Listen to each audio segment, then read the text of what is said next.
এই বছরের সব পুজোই মোটামুটি শেষ, তাই না? কিন্তু আমি এখনো দুর্গাপুজো থেকেই বেরোতে পারিনি। বেরোবই বা কি করে বলো?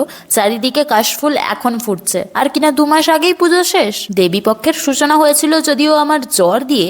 সপ্তমীতে একটু চাঙ্গা হতেই মা টেনে নিয়ে গেল ঠাকুর দেখতে আমারই পুরনো স্কুলে। এই বছর 25 বছর পূর্তি, তাই একটু বেশি জাঁকজমক। ভেবেছিলাম গিয়ে ঠাকুর দেখেই চলে আসবো। ও মা, শেষমেশ পুরো সাংস্কৃতিক অনুষ্ঠান দেখা কমপ্লিট করে ওখানেই খাওয়া দাওয়া করে ফিরলাম। মন ভাবছিল এই বুঝি আমার শেষ ঠাকুর দেখতে বেরোনো এবছর। বাট রাতে প্ল্যান হলো বান্ধবীর সঙ্গে, অষ্টমীতে যখন দুজনেরই কুঁচি ধরার লোক নেই, চলো একটু দুজনেই বেরিয়ে আসি। সঙ্গে ওর বোনও ছিল। ঘুরতে গিয়ে 1 লিটার মতো ঘাম বেরিয়েছে, কোটি খানেক ছবি তুলেছি, আর অনেক গল্প হয়েছে। হ্যাঁ, খেয়েওছি।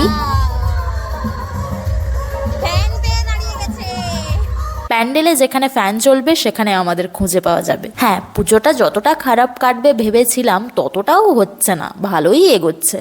নবমীতে ঠাকুর দেখতে যাওয়ার নিমন্ত্রণ পেয়েছিলাম কাঁথিতে, ভাবতে পারছো? ফোনে স্টোরেজ কম থাকায় নিজের মাথাতেই স্টোর করে রেখেছি সব। কাঁথি থেকে সোজা মামাবাড়ি সন্ধেবেলা। পুজোতে তো আসতেই হবে। ছোট থেকে প্রত্যেকটা পুজোতে এখানের প্যান্ডেলের বাঁশে ঝুলে ঝুলেই 5 ফুট 7 ইঞ্চি হয়েছি বলে কথা। আমার নাম করে বাতাসা হরিলুটো হলো। দশমীতে খাওয়া দাওয়ার আয়োজন থাকে অলওয়েজ, আর নিজেরা সবাই একসঙ্গে পারিবারিক একটা মজা হয়। খেয়ে দিয়ে তো পেট ঢোল হয়ে গেছিল, তাও বিকেলে একটা ফ্রেন্ডের সঙ্গে বেরোলাম। ছোটবেলা একসঙ্গে পড়তাম, 12 বছর পর দেখা হলো, ভাবা যায়? শোনো শোনো, দেবী পক্ষের শেষও কিন্তু আমার আবার জ্বর দিয়েই হয়েছে, ঠিক আছে? পুজো শেষ, আবার জ্বর। Wow, by.